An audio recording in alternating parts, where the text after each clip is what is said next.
Nancy Pelosi accidentally releases what might be the plan for the Ukraine when she's speaking on ABC this past week. So we've got the transcript. We'll go through some of it. It's a 12-minute interview. Otherwise, I would actually subject you to the full interview. But we will see what's happening with that. And we actually might look into some of this as well. But we'll see what's going on with that. In other news, Trudeau has invoked the Emergencies Act to deal with the anti-COVID restrictions, which means I believe that Canada is now under martial law. So we'll see what happens with that. The Honorable and Venerable Alexandria Ocasio-Cortez, D-Twitch, has said that democracy might be gone in 10 years. And the ATF is telling you that they could put somebody that you don't like in a prison. All you have to do is rat on them for having guns. It is going to be all this and more. You're just mad you can't date me. I am Jay Edgar, and this is Contemporary.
Shit, I never unmuted myself when I came back in. God damn it. I'm tired. Leave me alone. Alright, well, let's run in with IBD and see what it is that they have to say. God damn it. That's lame. Well, we got music at least. Because I've already closed all those tabs. Alright. Dow futures surge as Russia pulls back some troops from the Ukraine border. From Scott Latonin. Dow Jones futures were higher Tuesday morning, following Monday's volatile stock market action, as the U.S. relocated its embassy in the Ukraine amid the ongoing Russia-Ukraine crisis. Arista Networks, ANET, and Continental Resources, CLR, were key earnings movers after the close, while Huntsman will report early Tuesday. Are we still in earnings season? Really? Amid a volatile, struggling stock market rally, BHP Group, Deere, Palo Alto, and Stifel Financial were among Monday's top stocks to buy and watch. All four stocks are in or near buy zones. On Monday, the Dow Jones Industrial Average ended down 0.5%, while the S&P 500 lost 0.4%. The tech-heavy NASDAQ Composite inched lower. Among the Dow Jones leaders, Apple rose 0.1% on Monday, while Microsoft edged lower in today's stock market. American Express, a Dow Jones stock to watch, is in a buy range after last week's breakout. Electric vehicle leader Tesla rallied 1.8%, snapping a two-day losing streak. Microsoft, Stifel, and Tesla are IBD leaderboard stocks. BHP was featured in this week's Stocks Near Buy Zone column. Deere is an IBD swing trader stock. Palo Alto Networks was Thursday's IBD stock of the day. Dow Jones futures, Ukraine-Russia crisis ahead of the stock market open.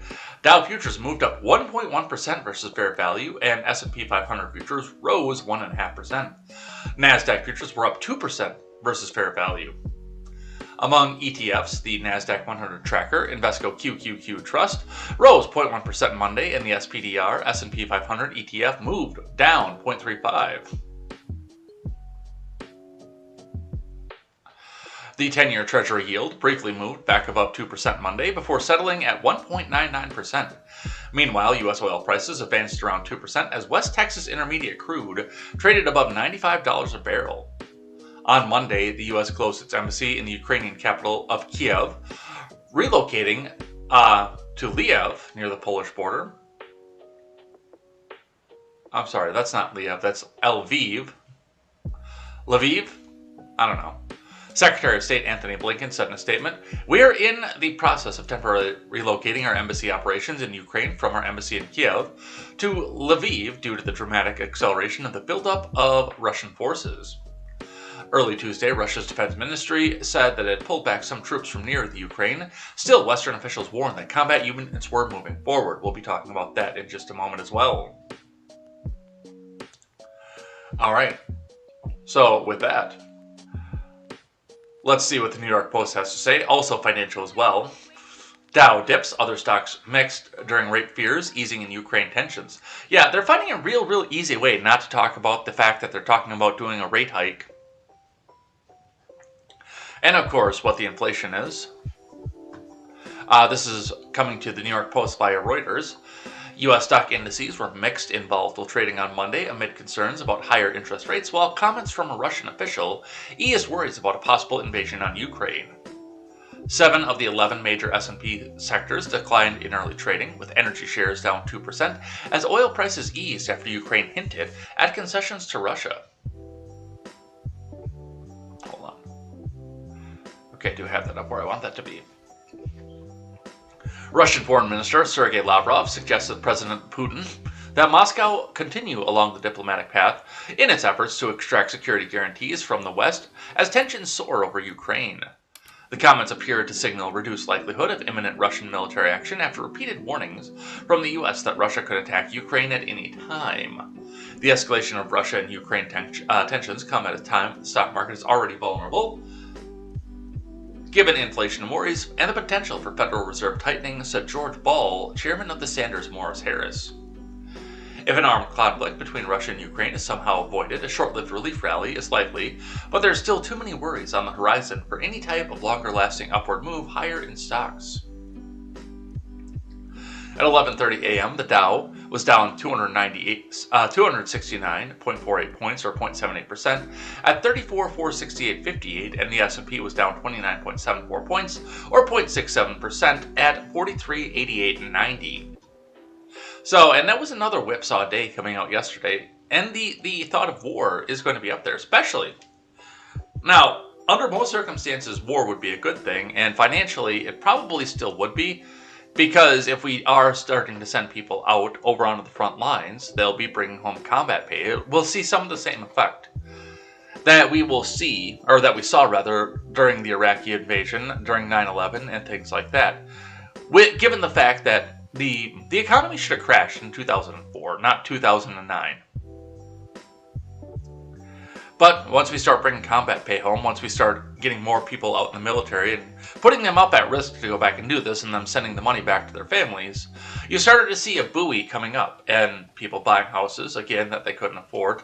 There was more of that going into there as well. So, and we would probably see a very brief session of that coming out of this country as well. But there again, a lot of this would be pressured on, and along with this, with the copper markets being where they are, and also seeing what inflation would be, because I'm sure that Mr. Powell would be urged not to raise rates in the middle of a war. We're looking at a lot of potential factors that go along with this. We will see what happens with this. Let's get into the big news of the day, and we are going to start with ABC News. Now, we have the video here. It's about a 12-minute video of Pelosi. We might, especially if it's in the beginning, the point that I want to get to, I haven't pre-read this. We have the transcript here, and I just kind of want to look through this because allegedly Ms. Pelosi basically said that we're going out there and we're going to be seen as heroes because we diplomatically solved the crisis that we caused. Let's see. So they've got the tape up here. Any American in Ukraine should leave as soon as possible. Yeah, we know that.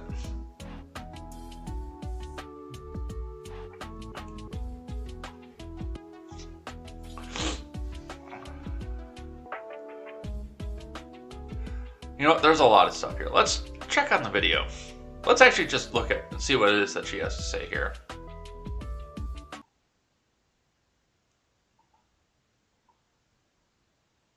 Madam Speaker, thank you for coming in again this morning. My pleasure. Good morning. You just saw those reports right there. The White House is warning of an imminent invasion of Ukraine. The Ukrainians seem to think that that's all hype. Do you believe that Putin is poised to invade?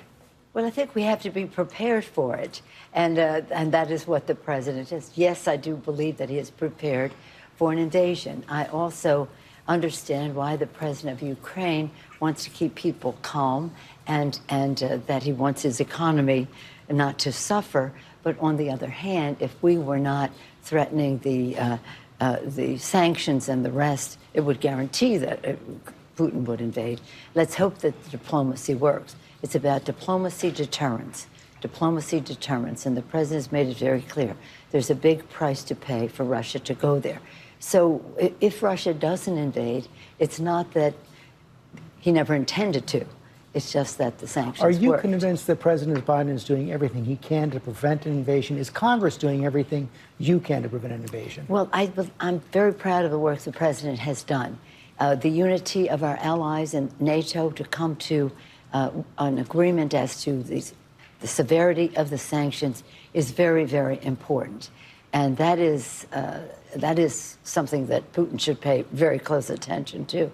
Actually, our allies in Europe can suffer sometimes from some of the sanctions because of the impact it has on them, and yet they are there fully on the sanctions front. Yes, we in Congress, the sanctions are the tactic the president is taking.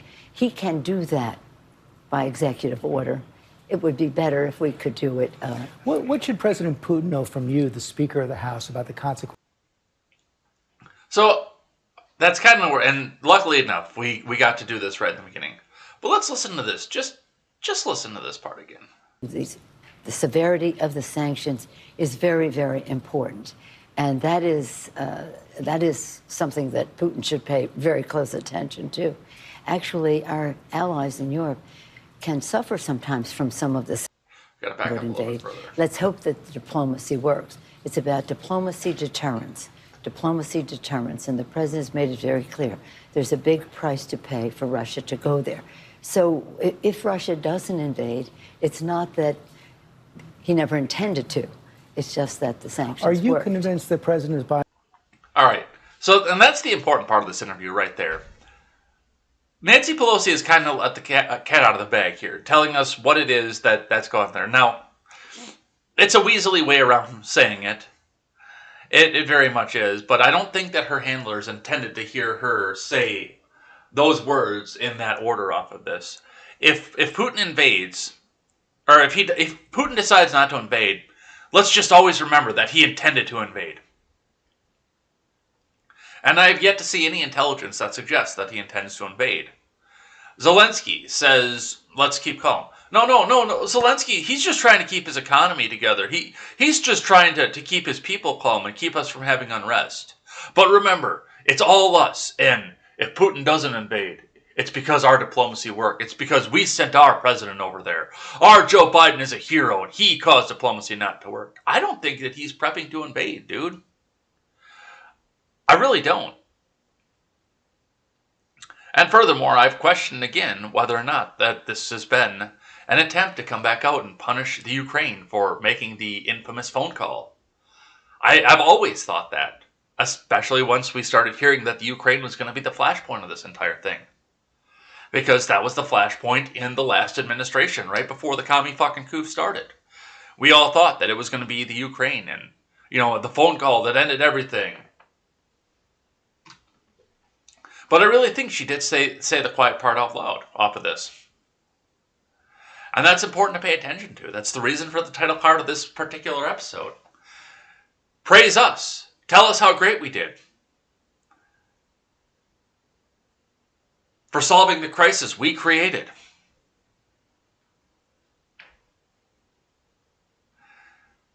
Yeah, that's the other thing too, Fanning. Because there is an aspect that goes along with this of trying to entice Putin to come back forward and come out in an attack. It's just like I said last night. Well, KTZed was extremely hungry, and I came out and said, you know what? Part of the problem is we're trying to make Kiev look like a nice big juicy steak here. We're cutting off, or our air travel allies are cutting off air travel to the Ukraine. We're not directly doing so ourselves, but the insurance companies might not insure us if we fly an airplane too close to the Ukraine. So we're not going to fly into the Ukraine, starving out air travel, starving out trade to the Ukraine, weakening them economically, fiscally. There it is. And now they're now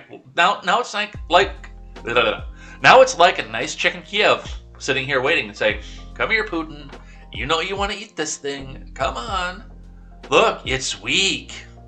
You won't have to struggle too much to come back after it." Excuse me. It's begging for invasion.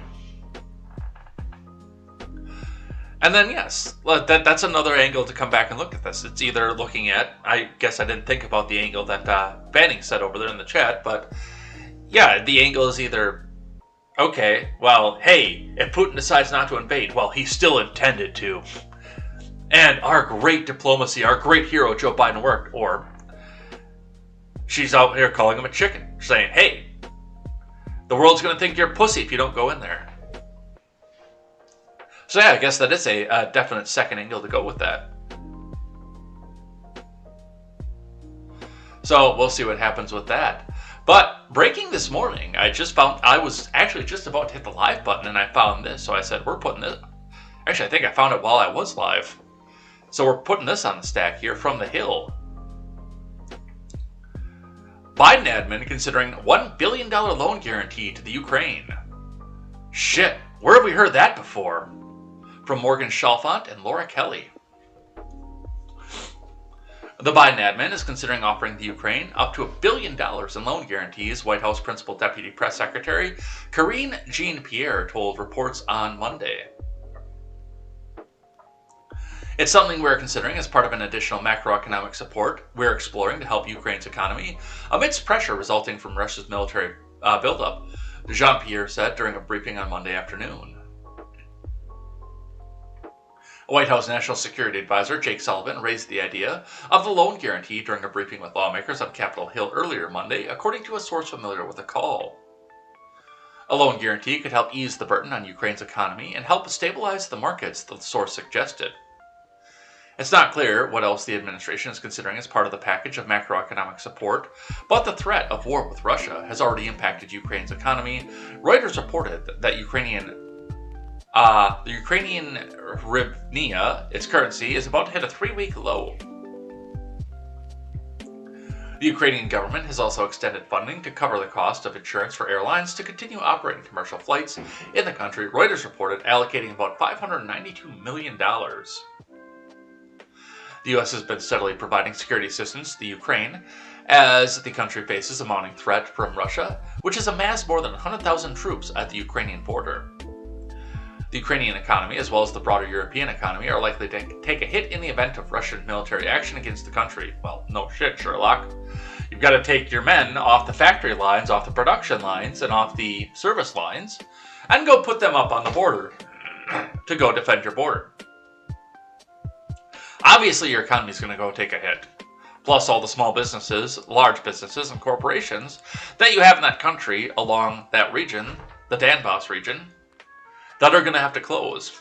Yes, of course, a military action is going to hurt your economy. I don't think it's going to cripple it, but it's going to hurt it.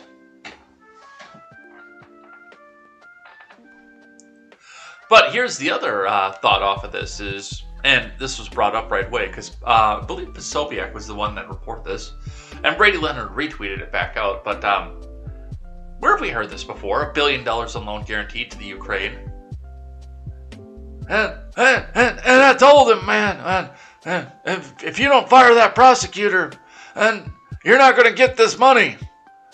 And the next day, son of a bitch, look at him. He fired him. So I got to wonder here if there is some sort of quid pro quo. Oh, I'm sorry. Only people who are both evil and orange and evil do quid pro quos. But I do have to wonder if there's some sort of exchange here, like, Hey, come on, man. Is there some dirt that you can use? Because our party might not get reelected in 24. And they might not get reelected here in 2022. Is there something you could say about Trump that we could plaster on the TV and use it to compare all these other candidates to? Come on, man. I got $1 billion for you. Loan guarantee. I promise. It's guaranteed. Come on, man.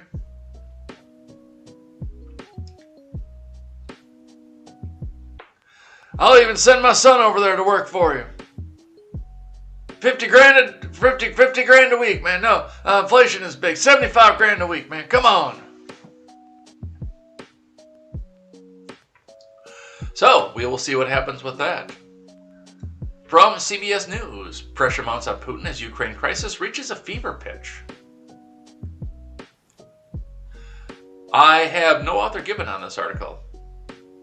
With more Russian forces gathering along Ukraine's borders and the White House warning that President Vladimir Putin could order an invasion at any time, President Biden and his Ukrainian counterpart have agreed over the weekend to continue pursuing diplomacy, but also deterrence. The U.S. is pulling out a few troops it's had in the country, helping train Ukraine's own forces, and all U.S. diplomatic personnel are expected to leave the capital by Tuesday.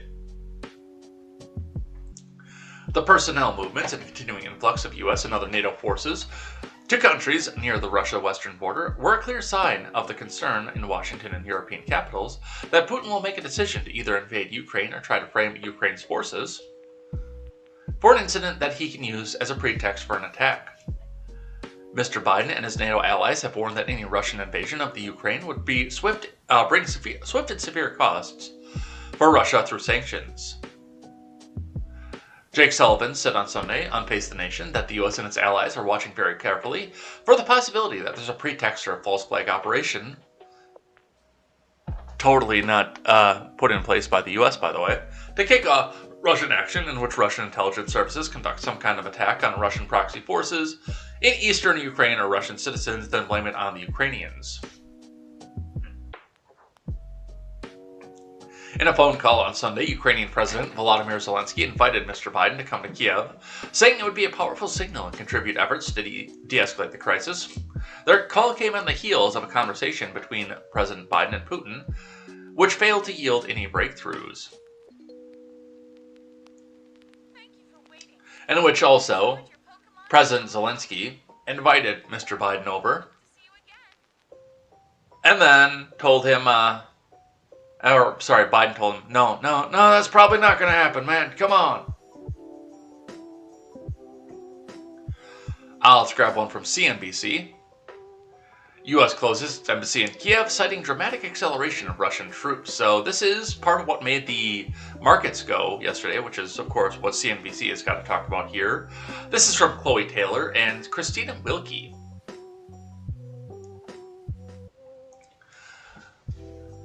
Secretary of State Anthony Blinken on Monday ordered the U.S. Embassy in Kiev closed and directed embassy staff to relocate to Lviv, a city in western Ukraine, citing the dramatic acceleration in the buildup of Russian forces on Ukraine's border. We're in the process of temporarily relocating our embassy operations in Ukraine from our embassy in Kiev to Lviv due to the dramatic acceleration in the buildup of Russian forces, Blinken said in a statement. I've ordered these measures for one reason, the safety of our staff, and we strongly urge any remaining U.S. citizens in Ukraine to leave the country immediately, Blinken said. The announcement came several hours after reports that Russian Foreign Minister Sergei Lavrov suggested to President Vladimir Putin that Moscow use diplomacy to obtain concessions from the West. After U.S. officials warned a Russian attack on Ukraine could happen any day now. Reuters reported Monday that Lavrov had said to Putin that the Kremlin should seek a diplomatic route towards procuring the security guarantees it has demanded as tensions mount over its military activity at the Ukrainian border. Russia's demanding that Ukraine never be permitted to become a NATO member, and has said it wants the organization to roll back its presence in Eastern Europe. Which, there is some understanding that goes along with that. I mean, if you've got a major presence, or if the Ukraine becomes a NATO country, within a few minutes you can hit Belarus, Russian ally, or go straight to Moscow for that matter.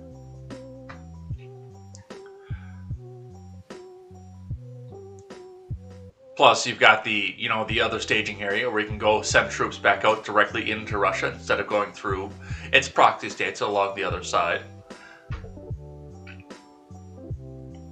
So there's a lot of stuff that's moving here, but seriously, strategically, other than preventing other people from occupying the area, there's really no strategic advantage to Russia taking the Ukraine. There's strategic advantage to, of course, making sure it's not NATO, obviously, but to them actually taking it, other than a block, that's the only thing, is a wall to keep Europe from coming back in or NATO from coming back in. There's really no strategic advantage. We've looked at the map. I still say that, yes, of course, that there's a major agreement, but if Russia invades the Ukraine, I think that agreement would be torn up in a second there. There is the agreement. We looked at the Black Sea. Let's do that again real quick.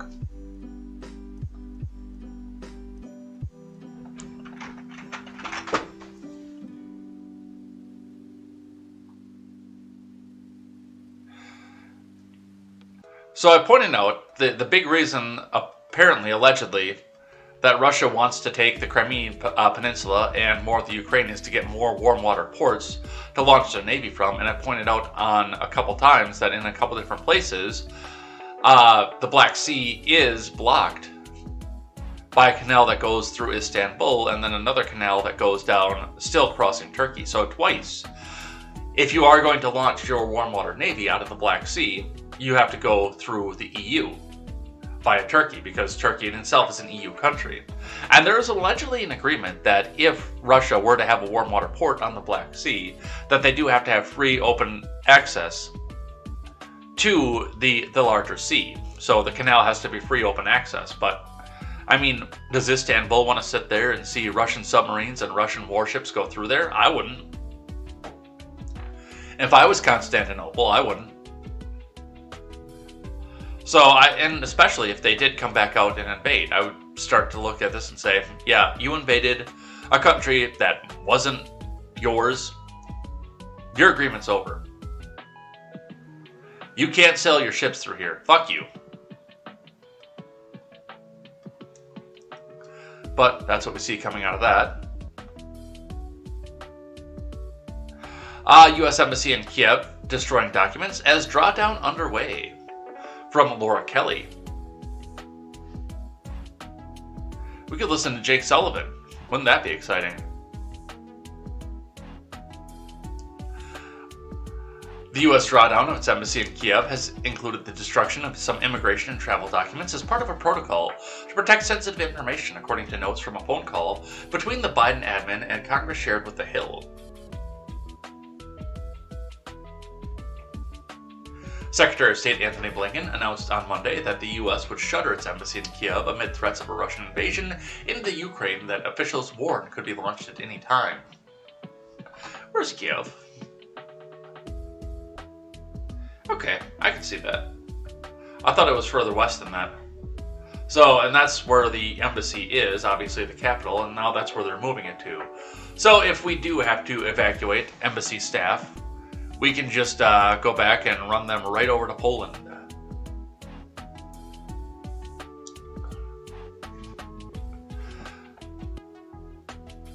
The document destruction was discussed in a call on February 12th between Deputy Secretary of State for Management and Resources Brian McKeon and Chairman of the House Foreign Affairs Committee Greg Meeks, the notes of which were provided to congressional staff and obtained by The Hill. The documents being destroyed include green cards and non-processed passport documents. Among updates McKeon provided to Meeks was that while the State Department does not have any exact picture of the numbers of Americans in the Ukraine, about 2,100 responded to an online survey with half stating their intention to stay in the country. McKeon also conveyed the chairman that the embassies in the region, in Warsaw, for example, are preparing for an influx of Ukrainian refugees and processing of American citizens. The State Department spokesperson Ned Price on Monday said in a briefing with reporters that he could not offer details on the destruction of documents at the U.S. Embassy in Kiev, but said no valid passports were destroyed. There are a standard set of procedures that we set into motion when we do begin an embassy drawdown, Price said. We've undertaken prudent precautions when it comes to sensitive documents, sensitive equipment, but we just can't offer a whole lot of detail there.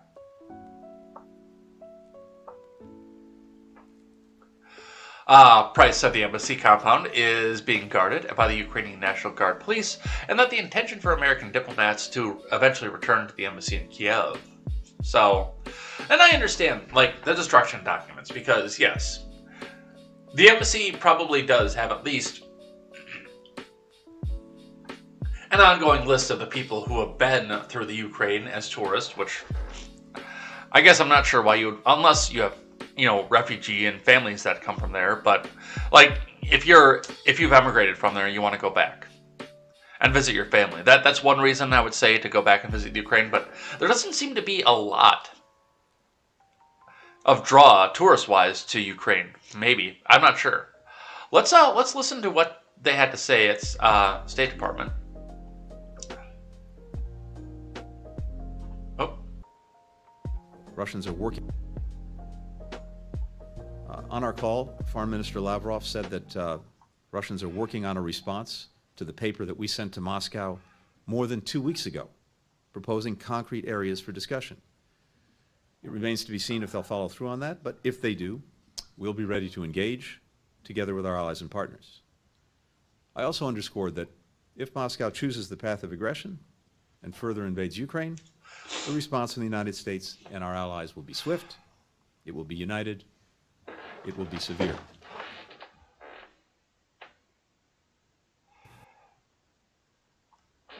So, and that's what he had to say about that too. And I keep hearing, okay, come on, just come in here, fuck around and find out. We promise. Well, we'll be severe. We promise. I don't see. There's no soul behind them coming out and making these threats back to Russia. So we will see what happens with that. We've got. Well, let's do this one actually first, because we've got a video that shows Russian units and missiles advancing towards the Ukrainian border. So let's grab this. Let's see what this looks like here.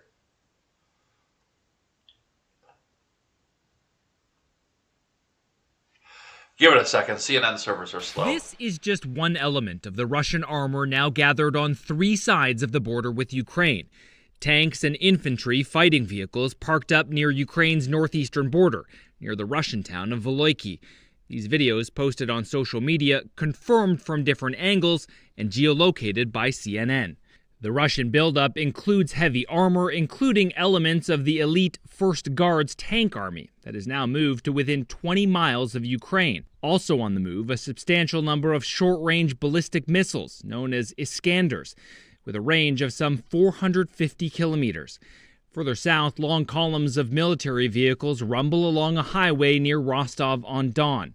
A CNN analysis of Russian movement shows the extent of the buildup in Crimea, to the east and north of Ukraine. And in Belarus, the Russians have released video of the large-scale exercises being conducted with Belarusian forces, exercises that include top-line Russian hardware. Among the equipment being paraded, S-400 air defense systems and Su-25 ground attack aircraft. Those exercises are extensive. According to NATO, the largest Russian military presence in Belarus since the fall of the Berlin Wall. But CNN has also geolocated Russian military movements a long way from those exercises in the far southeast of Belarus, and just over 10 miles from the border with Ukraine. This convoy, including multiple rocket systems, headed south in the last couple of days. A long way south, the Russian Navy has begun drills involving more than 30 ships in the Black Sea. They're exercising in the Black Sea a mix of forces that include several large amphibious ships. The latest satellite imagery also shows a buildup of troop accommodation and units close to the Black Sea in Crimea.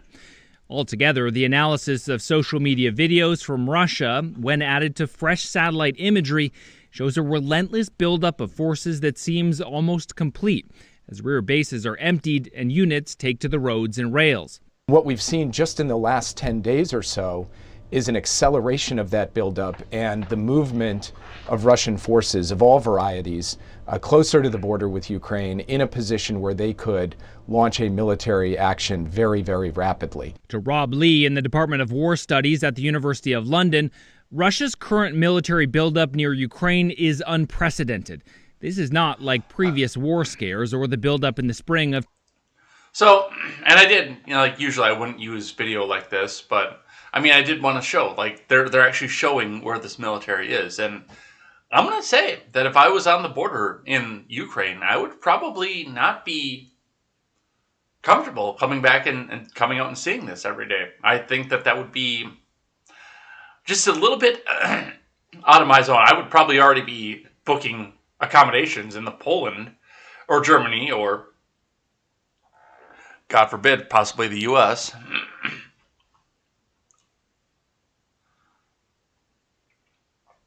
But let's see what CBS has to say here. First, Russian units near Ukraine moved into attack positions.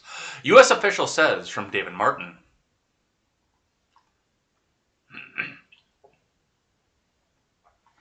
Russia's moved some long-range artillery and rocket launchers into firing position, threatening the Ukraine, according to U.S. officials.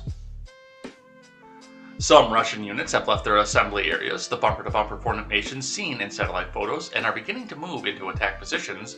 According to the official, this movement marks a change since Sunday, when some of the units had left the assembly areas but had not yet taken what could be viewed as attack positions. The U.S. believes Russia will attack Ukraine by the end of the week, although it's not yet certain what form it will take, the official said. So, what, we're just scheduling wars now? Well, no, that's not true. We always have been. Once the Russian attack begins, U.S. knowledge of what's happening will dramatically decrease. Americans will have no troops on the ground and no reconnaissance planes over the air, and Russian cyber attacks and electronic warfare will blot out communications. U.S. officials say Russia now has 80% of the forces it would need to launch a full-scale invasion, and the rest are en route. More than 100,000 Russian troops are amassed along Ukraine's borders, to the east in Russia and to the north in Belarus. National Security Advisor Jake Sullivan warned on Sunday morning, Face the Nation, that Russian President Vladimir Putin could give the orders for an invasion at essentially any time. He probably could. If he's got that much hardware sitting on the ground, he probably very much could. But would he?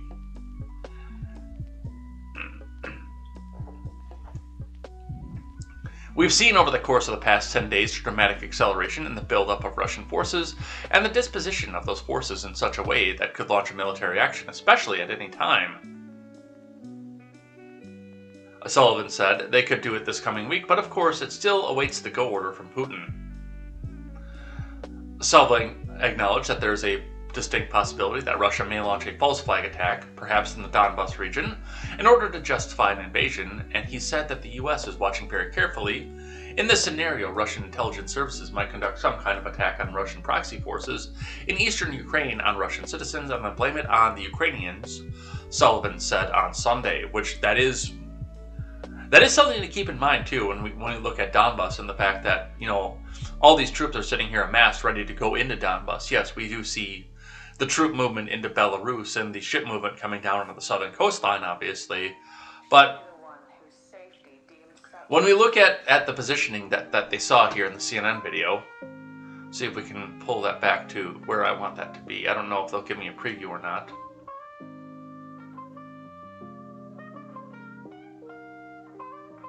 Yeah, this area right here. Wall, but CNN has also geolocated Russian military moves. So that's where I wanted to go with that, because you're also keeping military, and Belarus is not Russia obviously, but it is a Russian allied state.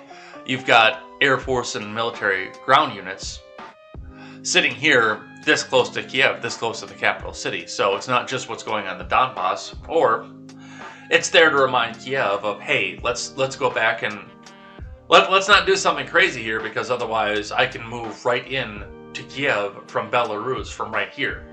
It's not going to be a problem.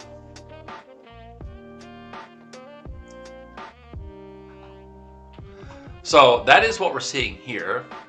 We got the video showing, which that is some impressive hardware. When you've got this just sitting up on the border, like, shit. It's looking like what the U.S. military did to the small, tiny two-bedroom Republic of Pretoria.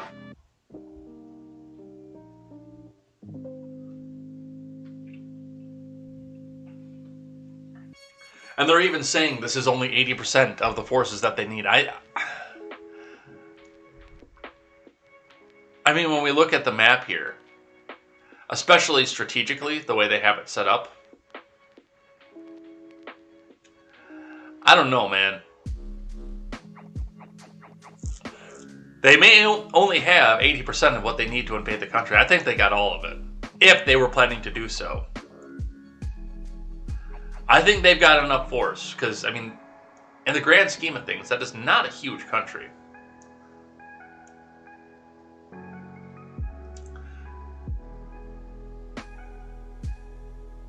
It's a little bit about the size of New England plus New York.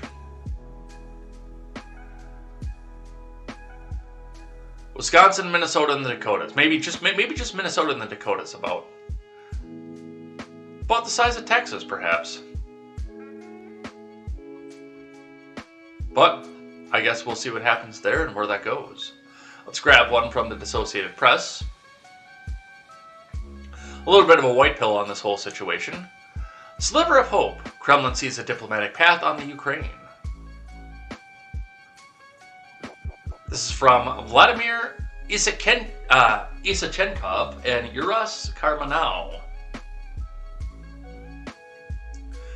The Kremlin signaled Monday it's ready to keep talking with the West about security grievances that led to the current Ukrainian crisis, offering hope that Russia might not invade its beleaguered neighbor within days, as the U.S. and European allies increasingly fear. Questions remain about Russian President Vladimir Putin's intentions, however, and the countries are evacuating diplomats and on alert for possible imminent war amid the worst East-West tension since the Cold War. On a last-ditch diplomatic trip, Germany's chancellor said there are no sensible reasons for the buildup of more than 130,000 Russian troops on Ukraine's borders to the north, south, and east, and he urged more dialogue.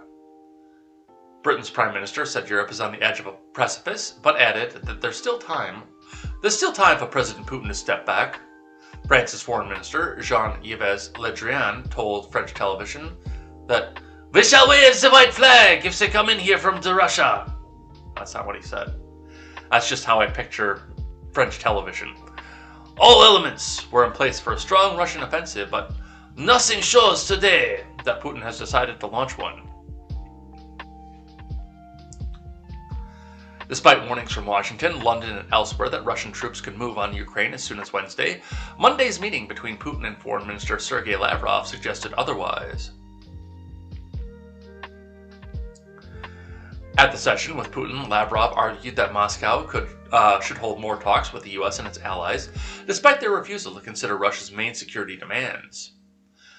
Moscow, which denies it has any plans to invade the Ukraine, wants Western guarantees that NATO won't allow Ukraine and other former Soviet countries to join as members. It also wants alliance to halt weapons deployments to the Ukraine and roll back its forces from Eastern Europe, demands flatly rejected by the West. The talks can't go on indefinitely, but it would suggest to continue and expand them at this stage, Lavrov said, noting that Washington has offered to conduct dialogue on limits to missile deployments for Europe, restrictions on military drills, and other confidence-building measures. Lavrov said possibilities for talks are far from being exhausted.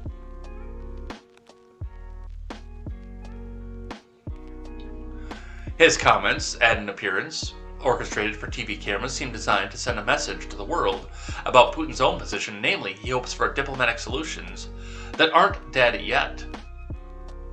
Putin noted the West could try to draw Russia into endless talks and questioned whether there is still a chance to reach an agreement. Lavrov replied that his ministry wouldn't allow U.S. and its allies to stonewall Russia's main requests. So there are a few things that are going along with that too, and I mean, this is what buoyed the markets up towards the end of the day yesterday. This is the reason that the futures are so high today. Because it doesn't look like Russia's looking to invade imminently. Which is what Zelensky's been saying from the beginning of this thing. No, just go about your business right now. They're not going to do this.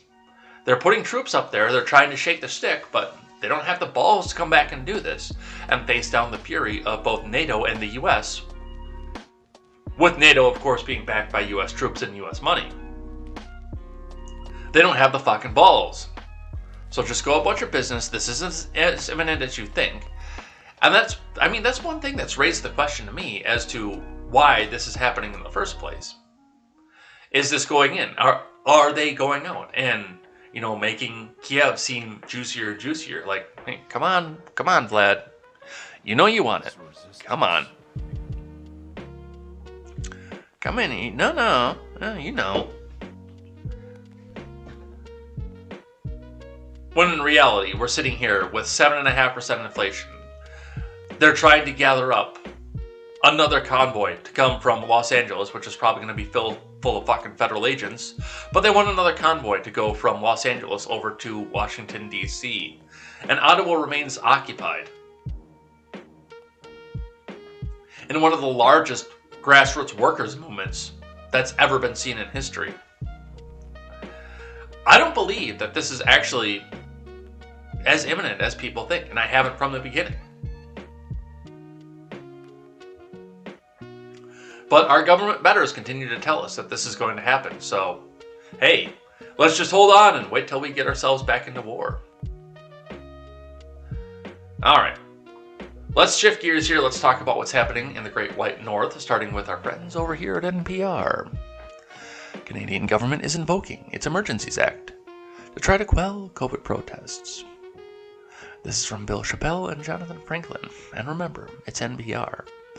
NPR needs our money, comrade, to continue to give us those low, slow microphones that we can talk into like this, to help make sure that while you're driving along, you fall asleep at the wheel. Because that's what you get when you listen to NPR. Low, slow, calm talk about progressive and communist ideals. But their public funding doesn't do enough. So, make sure you donate. Hit that donate button, because NPR needs our money, comrade, to continue to tell us how to distribute our money and tax the rich and get it away from them. Because taxing the rich will give us more of our money, comrade. So, Let's see what it is that they have to say. Never printing reality. National Progressive Radio. Let's read on.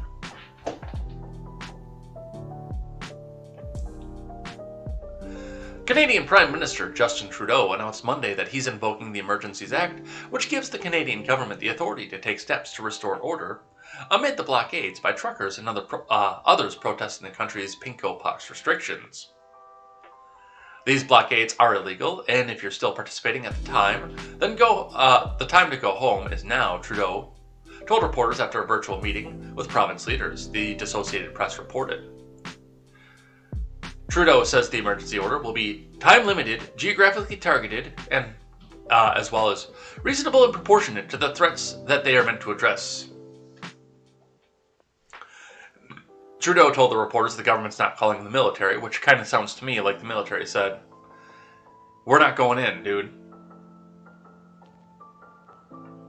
The Emergencies Act was passed in 1988, gives authorities more resources to restore order and respond to public emergencies, such as natural disasters and unlawful acts.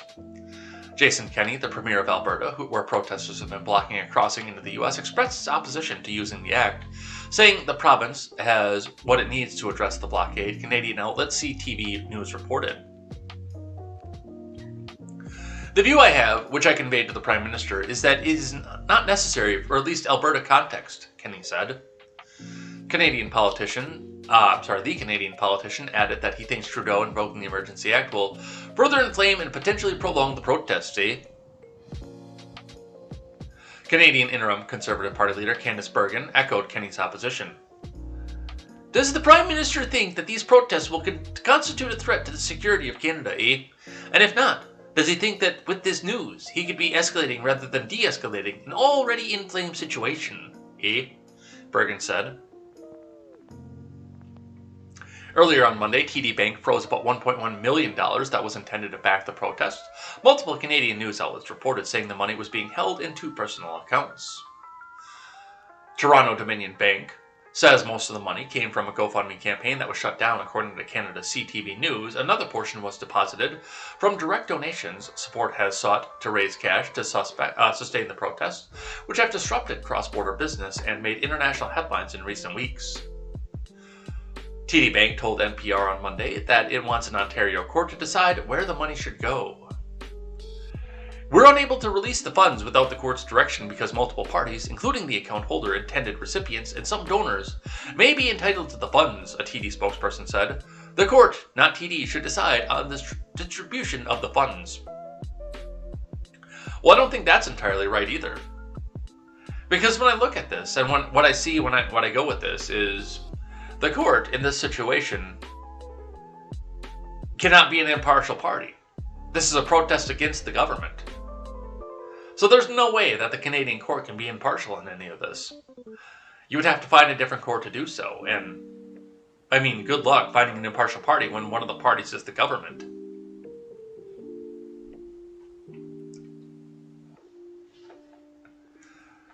The Ambassador Bridge, the busy border crossing that has been the centerpiece of the protest campaign, reopened late Sunday after police cleared and arrested a lingering group of protesters demonstrating against pinko-pox vaccine mandates, NPR reported, but protests in other parts of the country are ongoing. In early February, GoFundMe blocked around $10 million worth of donations from reaching the protest movement dubbed the Freedom Convoy.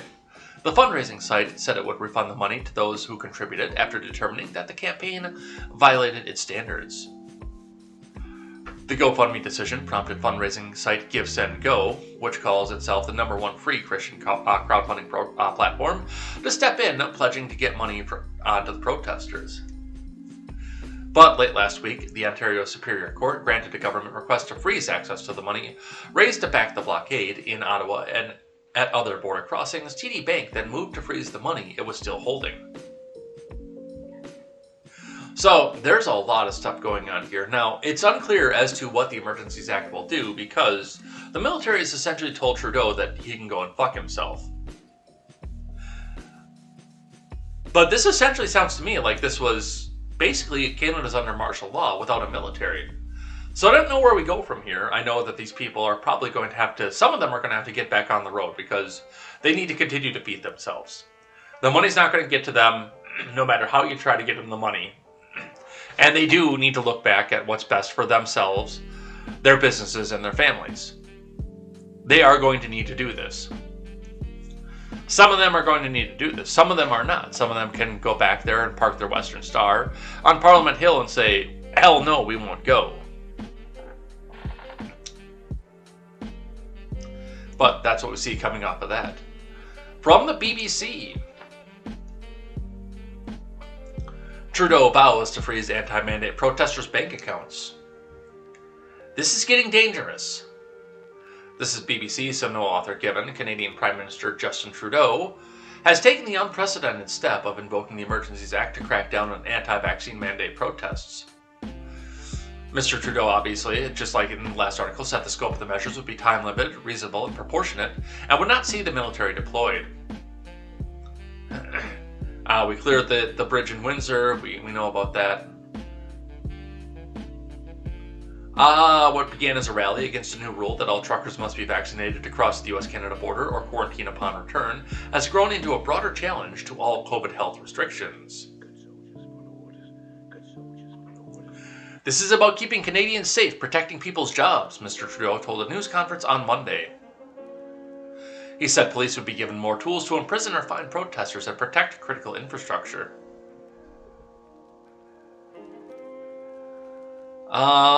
Nothing on the freezing of the banks, obviously, but critics have noted that the Prime Minister voiced support for farmers in India who blocked major highways to New Delhi for a year in 2021, saying at the time, Canada will always be there to defend the right of peaceful protest until it hits your backyard and it actually affects your bottom line. See, that's the thing too. When it happens in India, Justin Trudeau can come out here and say, I'm on the workers' side. I am on the side of what we should do to go help the workers out there, the little people. As long as it's not in my backyard there. So, yes, of course. What's happening here in Ottawa, that directly affects me. My constituents, the people that voted for me, they can't get their soy latte. What are we going to do?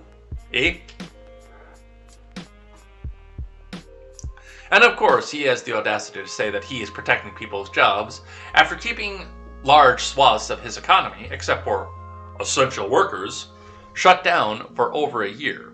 So, Deputy Minister Chrystia Freeland said Monday at the news conference that banks would be able to freeze personal accounts of anyone linked with the protests without the need for a court order. That is dangerous. Because now you're stealing from people. They own that money. They've earned that money. That is their property. And any bank that does this should have all the people take all their money out of it. Permanently. Gone. Those banks should be boycotted and shut down. Because these are banks that are in support of the government cracking down on your freedom to speak. Vehicle insurance of anyone involved with the demonstrations can also be suspended, she added. Which adds to the fact that if the police start coming in and cracking skulls and busting hoods and windshields and, yes, God forbid, slashing tires, now that's coming out of your pocket. And Miss Freeland also said they're broadening Canada's terrorist financing rules to cover cryptos and crowdfunding platforms as part of the effort. They're starving people out. People who have support from the U.S.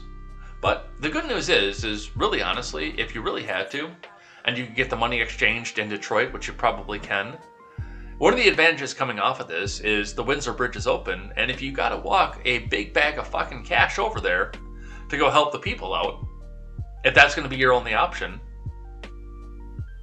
then it might come down to walking across the Windsor Bridge with a big fucking bag of cash and helping these people out. But the people in both Canada and the US are going to help these people no matter what it is that they do.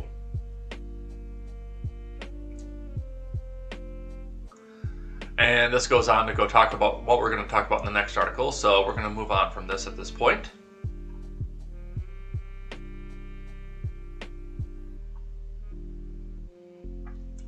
This one comes to us via Occupy Democrats. Occupy Democrats tweets out gleefully. And then they go on, too, off of this. Breaking. Hackers leaked the identities of 92,000 donors who supported the Canadian anti-vax truckers with $8.7 million through a Christian crowdfunding website. At least one American billionaire has been implicated. Retweet to thank the hackers for exposing these dangerous people who've done nothing but said, hey, here's $1. Go have a hot dog because you're out there probably starving at this point. If you're a Democrat who's grateful that hackers have leaked the identities of 92,000 people who donated $8.7 million to the Canadian anti-vax truckers, including at least one American billionaire, please retweet and follow our account for more breaking political news. And I've used these cocksuckers numerous times in this program. I don't know how they're in my Twitter feed, because I don't follow them. But they keep showing up on my Twitter feed. LogicBot comes out here and says, Occupy Democrats is against a movement of people who are protesting by occupying a space. It's ironic. I am the Senate. There you go. I am the Senate.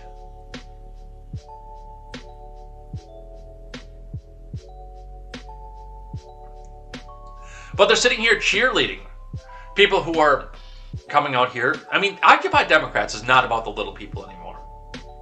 That's part of the problem. And that's, we look back and we said Occupy Democrats. Look at what it was. It was about the fact that Democrat politicians, like Joe Biden, by the way, were becoming just an elitist group of boys clubs. That's all they were. They were becoming the elite. They weren't being the grassroots people. And Occupy Democrats was founded to both occupy the Democrat Party, and they were a part of Occupy Wall Street, where people literally occupied Wall Street in a protest similar to this one. And the irony of it is of course, now they're supporting the elite politicians coming in and cracking down on the little people for occupying a space, just like LogicBot says. But let's see what actually happened here. Let's grab one from TechCrunch. Hackers leaked the name of Freedom Convoy donors after Give, Send, Go breach. From Zach Whitaker. Yeah, you knew that was coming. A leak says it received a cache of information, including about donors, to the Ottawa Truckers Freedom Convoy protest after fundraising site Give, Send, Go was targeted by hackers overnight. By hackers, they mean the government too, I'm guessing. On Monday, Give, Send, Go's website said it was under maintenance hours after the site was hijacked and redirected to a page believed to be controlled by the hackers, which no longer loads. The redirected page condemned the truckers who descended on Canada's capital to oppose mandatory pinko-pox vaccinations, causing a widespread disruption to traffic and trade for more than a week. The page also contains a link to a file containing tens of thousands of records of what was described as a raw donation data about those who donated to the Freedom Convoy.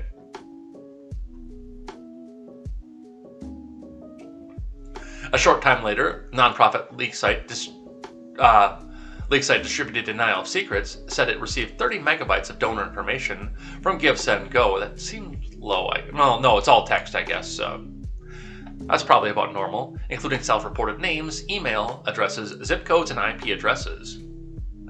Distributed, yeah, let's go dox a bunch of donors. Distributed Denial of Secrets, a site known for hosting sets of leaked data involving far-right groups, said the data would only be provided to researchers and journalists. Fucking bullshit. Give, Send, Go co-founder Jacob Wells did not respond to a request for comment. The breach is separate from an earlier security lapse, which Give, Send, Go left exposed to the internet. An Amazon-hosted S3 bucket storing over 1,000 identity documents, according to journalist Mikhail Thalen, who first reported the breach overnight. The Boston-based Give, Send, Go became the primary donation service for the Freedom Convoy last month after GoFundMe halted crowdsourcing campaign and froze millions of dollars in donations, citing police reports of violence across Ottawa over the weekend. A Canadian court issued an order halting access to the funds collected by Give, Send, Go, which the company said it would defy. So, I mean, this is getting dangerous, and we're going to be moving on to and talking when I get to this Newsweek article, which is a couple articles ahead. Something else that was said. I mean, I hate to say Tim Pool is right. I don't know what he's been saying recently because I haven't been listening to him, but I mean, we might be at Civil War territory at this point because this is what they're doing. They're making personal attacks and giving out protesters information. If you think this is just going to researchers, you're out of your fucking mind. But they're giving out personal information of people who are political enemies, who've donated to this. I'm sure that the driver's licenses and the tag numbers of the trucks that are in Ottawa have been leaked out so people can go back and protest at the homes of the families that were left behind. And this is getting hot. This is getting heated.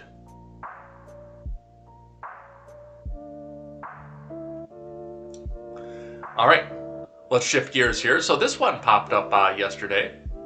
Actually popped up a couple days ago, but it came to my attention yesterday. From the Milwaukee Journal-Sentinel, Darrell Brooks, attorney, seeks a change of venue and file not guilty pleas in the Waukesha Christmas Parade tragedy case.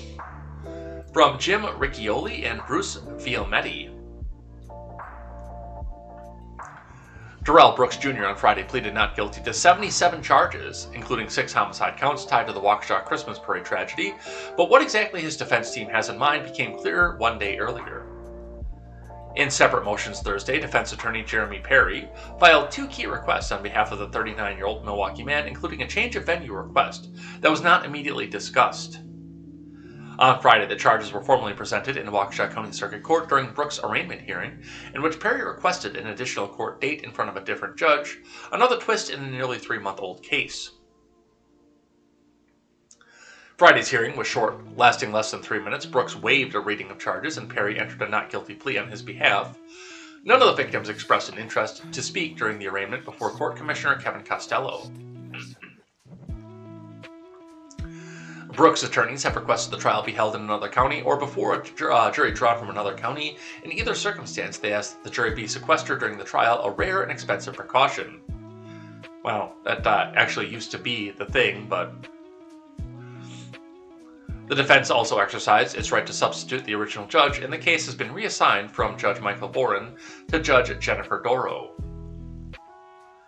On their request, Brooks' attorneys cited not only the widespread media coverage of the parade tragedy, but also the overwhelming community support of the victims expressed in millions of dollars of donations, dozens of vigils, and even a visit to Waukesha to support the victims by First Lady Jill Biden.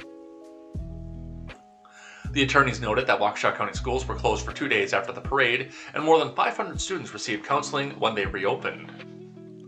The motion points out how ubiquitous the Waukesha Strong slogan and broken heart symbol have become in the county, storefronts and front yards, as another way for residents to show support for the victims.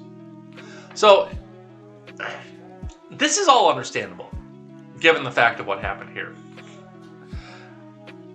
It would be difficult, and I can see where the where the defense attorney is going with this, where they're trying to say that it would be almost impossible for them to have an impartial jury. But I've looked a little bit deeper into this, and it looks like they are directly trying to get this tried in Dane County, which is 2 counties to the west of Waukesha County. And what I know about Dane County, which, I mean, on a change of venue, that would be the default as well, because that is, I mean, that's where the capital is, so that's where the state courts are and everything else too. But also, what we know about Dane County, when we look back at this, I think that he's judge shopping, and I think more that they're jury shopping at this point. Now, yes, would it be hard to get a impartial jury in Waukesha County, where you just ran over 71 people? How many? I mean, Waukesha County is not that big. And there were people down there for the parade that were coming out from as far as Economawalk. They weren't just in Waukesha. I mean, they were out everywhere in Waukesha County. They were, Dousman, places like that. They were all over the place throughout that county. Muskego is in Milwaukee County. No, Muskego is in Waukesha County. New Berlin's in Milwaukee County. But I mean, yeah, they're all over the place on this. So it'd be hard to throw a rock in Waukesha County and not hit somebody that was affected by this.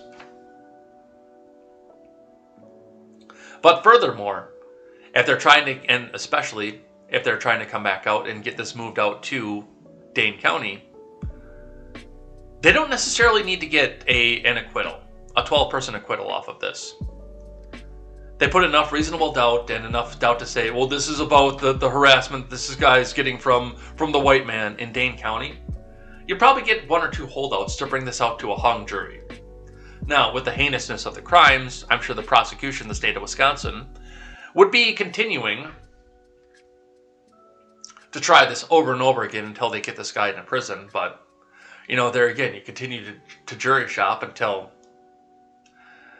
you either get the full acquittal or you get the actual conviction back up out of it. So, that's what they're doing here. I don't know how they're going to go with the defense. I really don't, but I know that, yes, I have some sympathy with the jury selection coming out of a county where you just hit 71 people in the middle of the biggest city in your county. Let's read from The Blaze.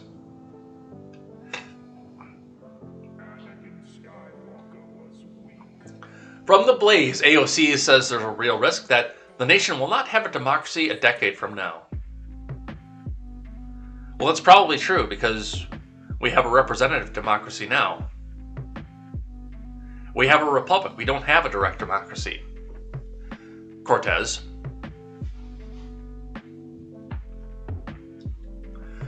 The Honorable and Venerable Alexandria Ocasio-Chavez, D-Twitch, says that she thinks that there's a possibility that the U.S. will no longer have a democracy in a decade.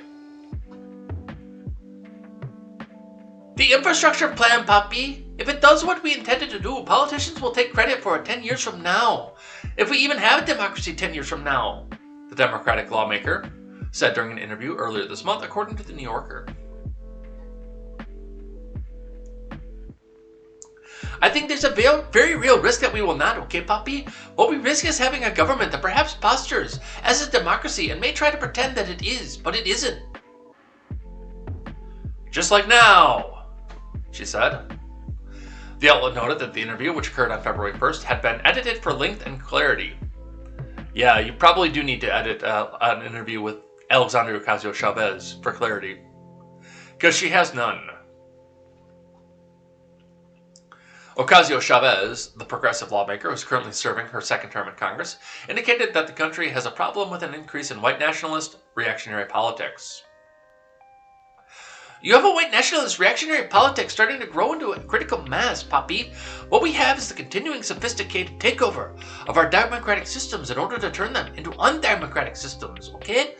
And all in order to overturn results that a party in power may not like, she said, Papi. According to The New Yorker. Well, we would first have to have a democracy to not have one in 10 years. Because we don't currently have one. We have a republic.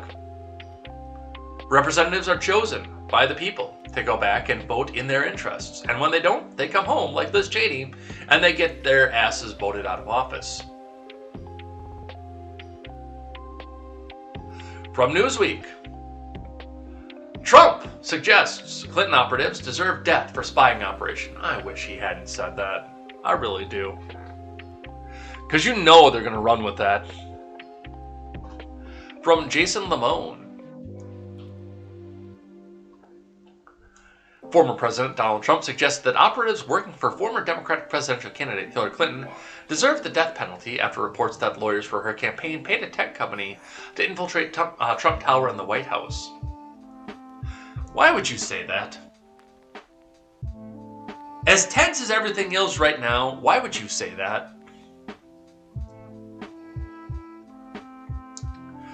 Trump has long insisted he was unfairly smeared and targeted by Clinton campaign and Democratic operatives who aimed to connect him and his campaign with Russian efforts to interfere in the 2016 presidential election. John Durham is currently investigating the origins of the FBI's probe into Russian interference. In a court filing last week, Durham and his team alleged that Clinton campaign lawyer Michael Sussman paid tech companies and researchers to mine internet data and establish an interference and narrative tying then-candidate Trump to Russia. Fox News first reported on Saturday. Durham's filing also states that the tech company employed by Sussman had come to access and maintain dedicated servers at the executive office of the president. Sussman is charged with lying to federal investigators. Trump issued a Saturday evening statement responding to the news, suggesting the death penalty would have been warranted for such actions at a different time. Yes, and now, of course, people like Newsweek put a headline and take that completely out of context. And by the way, I also want to point out the positioning of this. Here it is. Trump suggests Clinton operatives deserve the death penalty. When they say that it would have been warranted at a different time, that is 3 paragraphs down under a massive picture of the two of them, where I think mostly people would have stopped reading by here. They look at this, they see the picture, and they say, oh my God, he's going to take power, and he's going to kill all of us that don't agree with him, because he said that people that don't agree with him deserve the death penalty. Whereas the different time statement is just about to the end.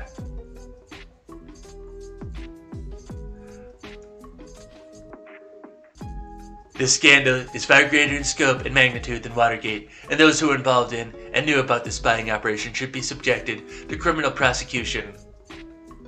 In a stronger period of time in our country, this crime would have been punishable by death, the former president said. In addition, reparations should be paid to those in our country who have been damaged by this, okay? Let's listen. The biggest scandal was when they spied on my campaign. They spied on my campaign. There's no real evidence of that. Of course there is. No. It's all over the place. Leslie, Sir, they spied on my campaign and they got caught. Can I say something? You know, this is 60 Minutes, and we can't put on things we can't verify. You won't put it on because it's bad for Biden. We can't Look, put on things we can't verify. Leslie, they spied on my campaign. Well, we can't verify It's been totally that. verified. No. It's been, just go down and get the papers. They spied on my campaign, they got caught. No. And then they went much further than that, and they got caught. And you will see that, Leslie, and you know that, but you just don't want to put it on the air. As a matter of fact, I don't know that. Okay. Well, now it appears that we do know that. But, yeah, I mean, moreover off of this, like, I wouldn't have normally put this one on here except for the fact that they did the headline off of this, because we've covered this out to death already. But, yeah, the fact that he's coming out and saying, yes, he deserves the death penalty. Yeah, let's not say that. Let's not talk about killing our political enemies.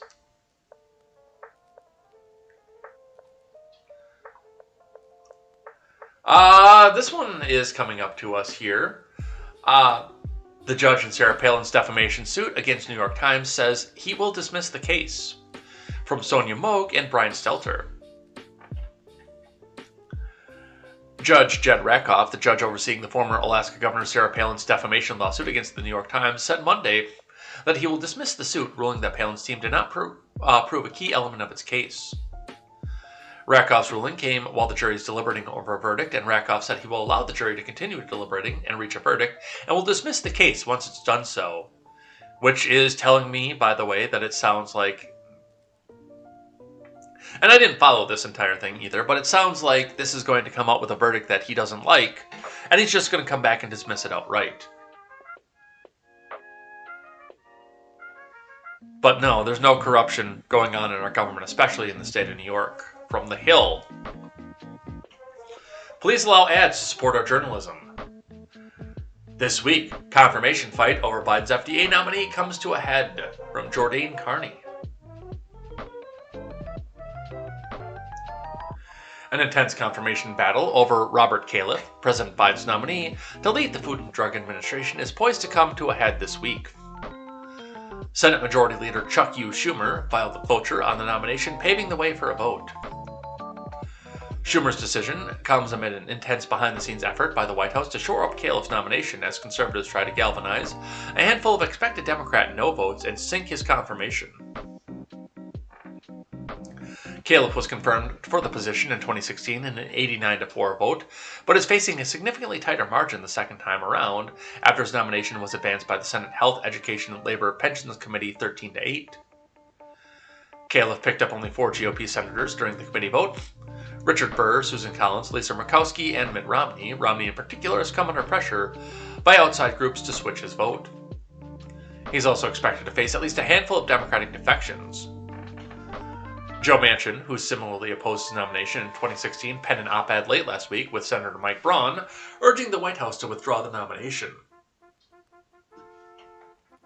The current FDA commissioner nominee, Dr. Robert Califf, had a significant ties to the pharmaceutical industry, and his leadership of the FDA would take us backwards, not forward. His nomination is an insult to the many families and individuals who've had their lives changed forever as a result of addiction, they wrote. In addition to Manchin, Sanders, Ed Markey of Massachusetts, and Maggie Hassan of New Hampshire, and Richard Blumenthal of Connecticut are expected to oppose Califf's nomination. Senator Ben Ray Lujan is absent after suffering a stroke, and other Democratic senators remain on the fence. It does seem at this point like he is going to be out of here, but it is premature to play the song. So we're not going to play the song right now. Sorry. But it looks like this one's dead in the water. From the New York Post, Pelosi, other stock trading politicians could avoid capital gains taxes under Warren proposal. Because of course they will, because Warren is going to avoid capital gains tax under the same thing. Because the rules are for the little people, not for Nancy Pelosi and Elizabeth Warren. From Lydia Moynihan and Theo Waite.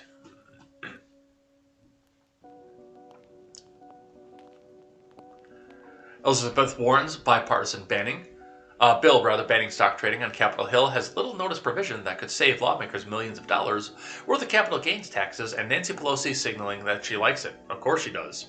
Because she stands to not have to pay a bunch of taxes in on this. On the face of it, the forthcoming ban on congressional stock ownership from Warren and State Senator Steve Daines of Montana would be the most stringent proposed crackdown on stock trading to date. It wouldn't just ban members of Congress and their spouses from trading stocks and require them to put their assets in a blind trust, like another popular Democratic proposal. It would also require them to sell off their individual stock holdings altogether, sources familiar with the bill told the Post. Nevertheless, according to a less notice provision in the bill, lawmakers who convert their stocks would also receive a massive sweetener. They would be able to convert their stocks into broad-based investment funds or treasury bonds while deferring any capital gains taxes until they sell off the new assets.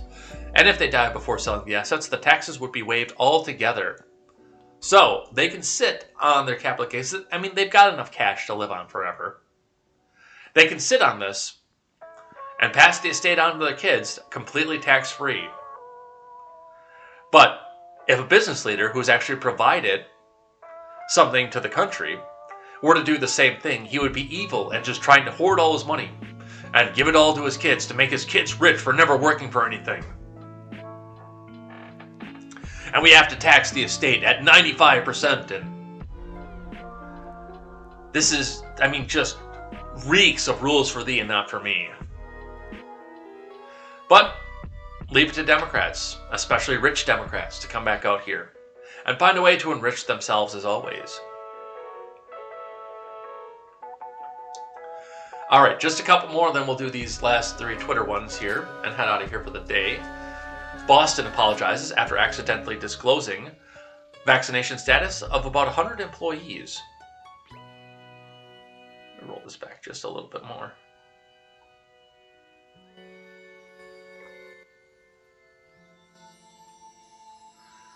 From Chris Pandolfo. The city of Boston has apologized after sending an email blast that disclosed the vaccination status and positive tests of dozens of people. On January 18th, the city's Human Resources Department sent an email to about 100 employees noting that the recipients were unvaccinated and had previously tested positive for the pinko pox, but the names and email addresses of each recipient was visible, disclosing the vaccination status for everyone who received the email. Well, now they have 100 new friends. Under the city's earlier policy, submitted information related to a positive COVID test result, said the email, which was obtained by the Boston Herald. As continued testing is no longer allowed under the policy, please be aware that you're required to become vaccinated in order to comply with the policy. If you have not already done so, the city told employees, alerting them that they would be placed on unpaid leave if they do not comply with the city's vaccine mandate for municipal workers. I think this backfired on them, but not in the way that they believe that it is, because if this went out to their 100 city employees, the only apparently 100 who weren't vaccinated, and you can see everybody's names, hey, these are the people I want to come back and hang out with, because they probably think a little bit like me. You just gave them a new mailing list to go and fuck with you over. Good job. And hey, with 100 of them, they can go hire a lawyer and sue your ass for wrongful termination.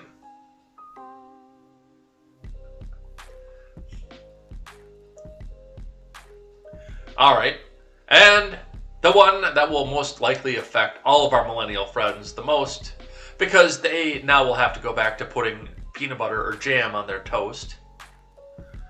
From CNN Business, U.S. suspends avocado imports from Mexico after threat to U.S. inspector. From Carol Suarez.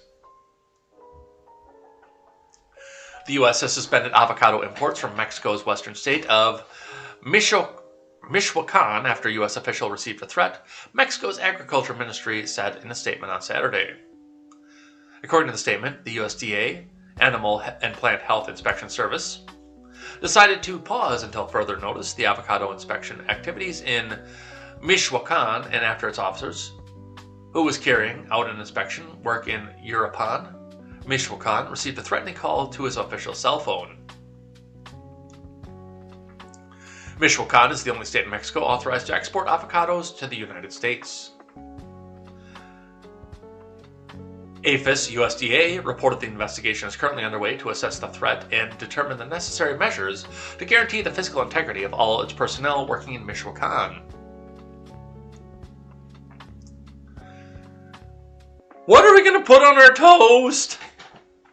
I don't particularly care for avocado. I just don't. I've never really liked guacamole. I don't care for avocado in and of itself. I'll eat it sometimes just because the fat content and everything else that helps out. But just it's not for me. It's good for me, I know, but it's not for me. What about honey and peanut butter on a bagel? Don't let Saint know I said that. Alright, I got some funny stuff to leave us out with here. First, as usual, Libs of TikTok, as always, and then we'll do Twitter trending and head out of here for the day. Libs of TikTok assures us now, high school students throw out dozens of books written by white authors to decolonize the school library. So are we just going to go back and forth forever on book burning? Is that what we're going to do here forever and ever? Amen. Let's listen.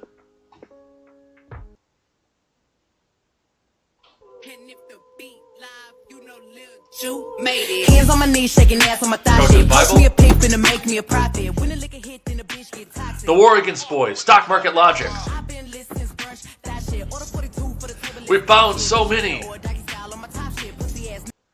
Yeah, that's because 95% of the literature that's been written over the past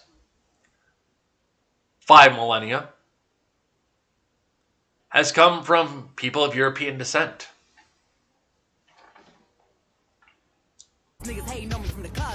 Reshelving the colonizer literature.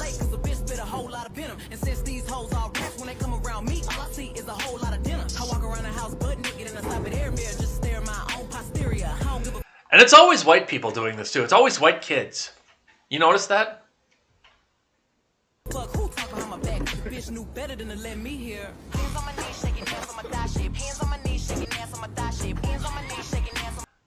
When he's wearing Nikes, Nike shorts. I mean, this is...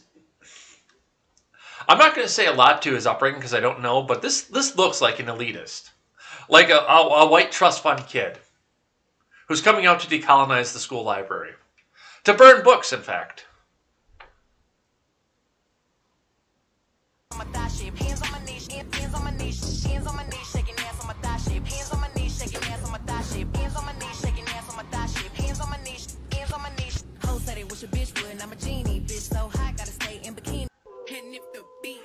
All right, and yeah, let's take a second and look at these kids.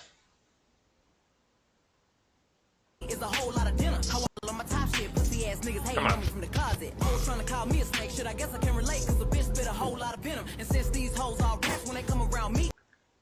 Look at this girl here, standing here, in a pair of Adidas shoes, and see if we can zoom in on this a little bit. That's not much because they're coming out from a distance.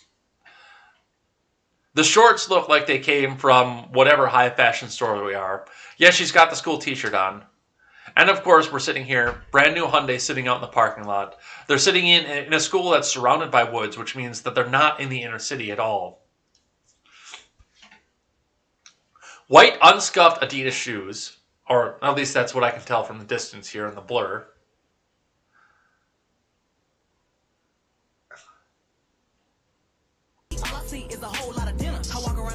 And then this kid. I'm sorry, they weren't Nikes, they're Asics, but he's got the Nike shorts on. You know, once again, we see the brand new cars in the parking lot.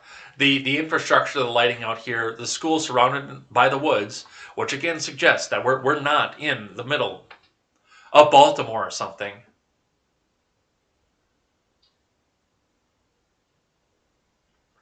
This is a suburban white school. This is what they're doing. Congratulations on book burning, though. The ATF has a message for you.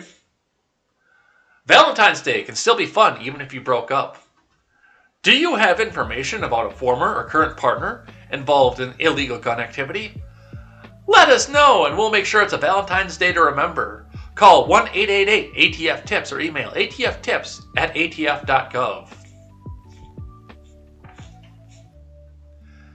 This is evil. I mean, this is beyond evil. Absolutely. I mean, how do you wrap your head around the fact that you looked at this? Somebody in the ATF office looked at this and said, yeah, this will get more people on our side. And how many of these reports, here's the next question, because, oh, he broke my heart, and I know that he's got the 9mm. I wasn't there when he bought it, but he's got the 9mm that he had in his nightstand, and then he broke up and he left me. I bet he bought that illegally. I'm going to call the ATF. How many of these are going to be false reports? How many people are going to have to go through costly legal battles and fights because of a vindictive ex-girlfriend? And don't tell me that they're not vindictive. I know they're vindictive. One of mine literally tried to kill me, or at least convince me to do it myself.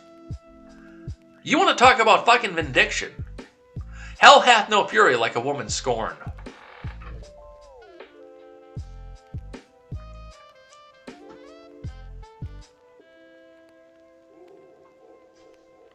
Your tax dollars at work here. And while we're talking about your tax dollars at work, the U.S. Consumer Safety Product Commission, the U.S. Consumer Product Safety Commission, rather, tells you what you really should know already. Do not eat the soap. This is a blue check verified government agency. This is not somebody posing as the U.S. Consumer Product Safety Commission. This is the actual U.S. Product Safety Commission telling you, don't eat soap. These are your tax dollars at work, folks.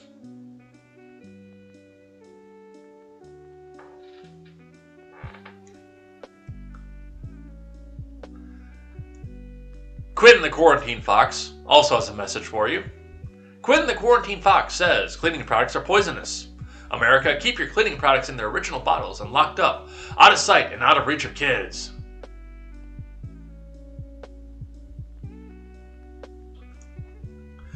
There you go. Your government has to tell you, don't eat soap. Alright, let's see what's trending on Twitter today. And we'll head out of here for the day. We will start with Get Well Soon Tae-hwan. Army sends support to BTS member Kim Tae-hwan, also known as V, after Big Hit Music announced that he has tested positive for the pinko fucking pox.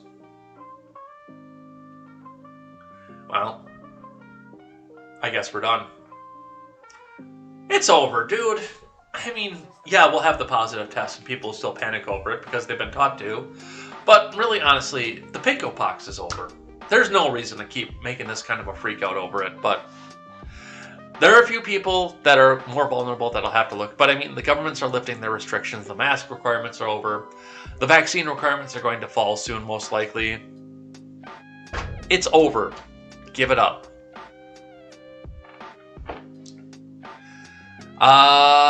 Number 2 trending today is Wordle 241. people try to guess today's 5-letter word in 6 tries or fewer in Brain Teaser Wordle.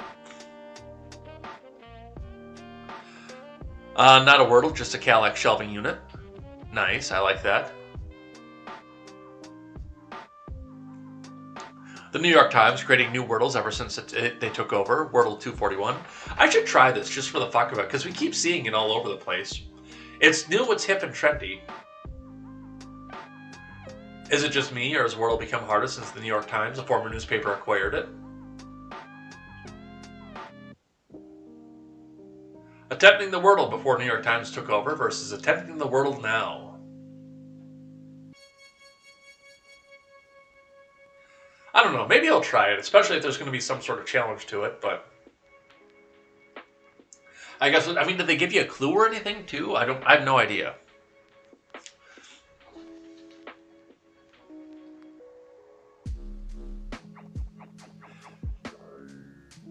Is it an app?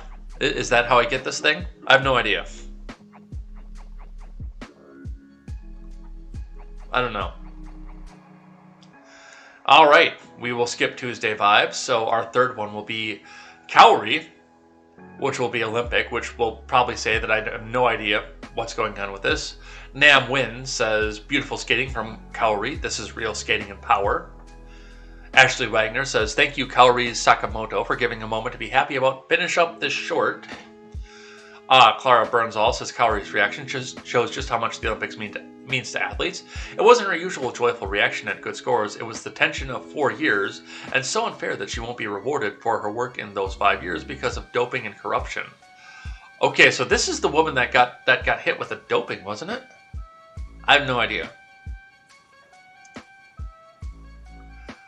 But apparently somebody, a Japanese figure skater, did well.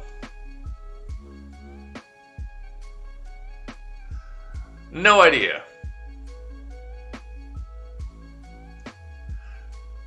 I've been watching the Olympics. Holy shit, people are blowing up my notifications, though. I wonder if I said something stupid before I started here. The answer is obviously yes. Of course I said something stupid. It's Twitter. I have to fit in. Verzoos. Pay for Verzoos during Black History Month. Baby, we're almost 2 years into Verzoos. Nobody's going to start paying to watch them now. I don't know what Verzoos is. The evolution of Verzoos is quite literally a crash course in how capitalism slowly sucks the soul out of everything.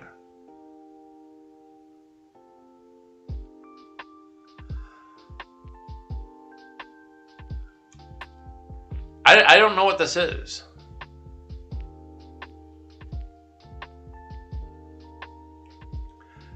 Is this a black TV channel? Is that what this is? I have no idea.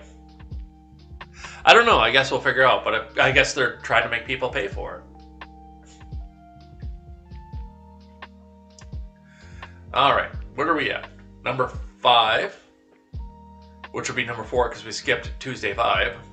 So the last one we will do is another hashtag that's totally generic here. Things that you should never do alone. Hashtag things you should never do alone. Picnic, says Chloe with the bear sitting out here at the picnic table. Home cooks are sexy, says things you should never do alone.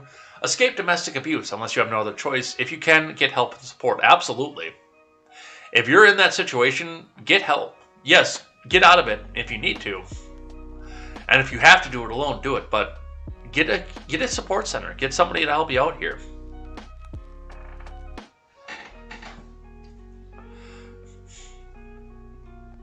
Seesaw, things you should never do alone. Yeah, I can see where that would be a difficulty.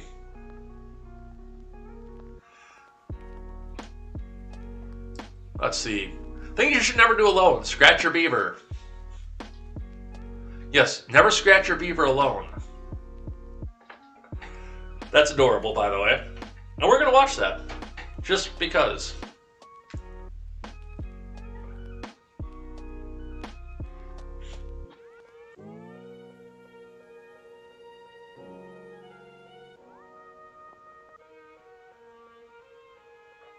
There you go. Don't scratch your beaver alone. Things you should never do alone. Study. I did a lot of that, actually. Barbara says, things you should never do alone. Lift. Always have a spotter. Yes. Always have a spotter when you lift. Childbirth. I had my friends there to cheer me on. Things you should never do alone. Where was the father? Where's the dude in the photo?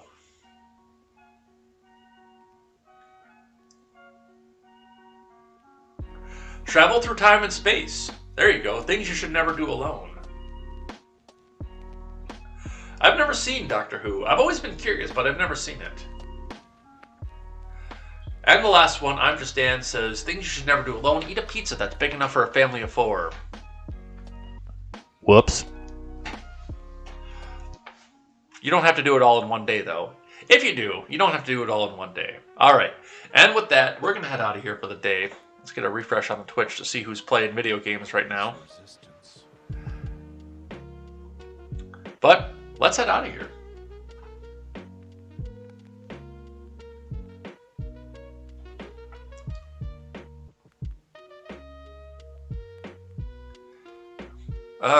Let's see. Where's my outro music? There it is. Come on. Don't be like that.